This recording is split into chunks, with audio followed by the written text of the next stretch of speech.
There is crazy money in your 1909. You ever find a weed penny and it happens to be in 1909? There's some things to look for because it could be worth over $100,000.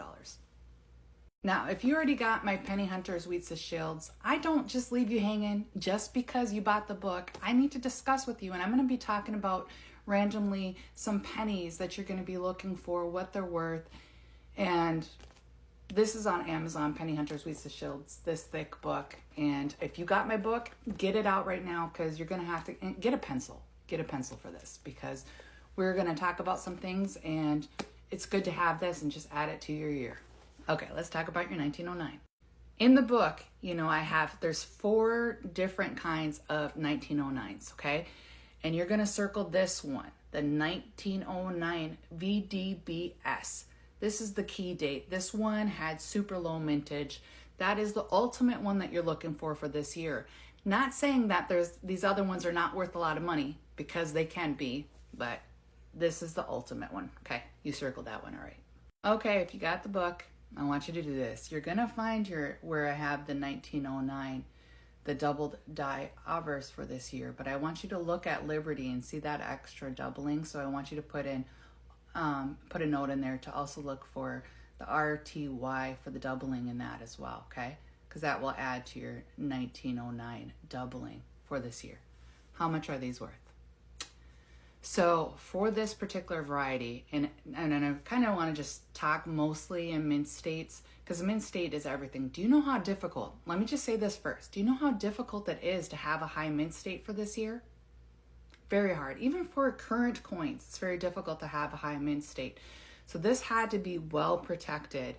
Now, these are worth money even in lower grades, don't get me wrong, but I just want to talk about if you ever find such a beautiful gem for 1909 and it has a variety on it, kind of want to discuss this, how much it's worth. Yeah, you see that? So the mint state 67, 14,000, mint state 67 plus, geez. And you can see how many were found in each year. That's what makes it so valuable is the grade and how many were found affects the price of it. Another variety in the book is the S over S. So you find that in the book, the S over the S. And what does it go for in a high mint state? Mint state, you can see right there, the mint state and how many were found. That you're looking for on your 1909S, no VDB, okay? So maybe you want to write that too, I don't know. Now a 1909 VDB initials, you see those little tiny little initials right there? And there's a closer look at that. Let me just get myself out of the way. Okay, how much does this go for in a high grade? Quite a bit of money. You see what a huge difference that is, but you also see how many were found for this year, which really affects that grade.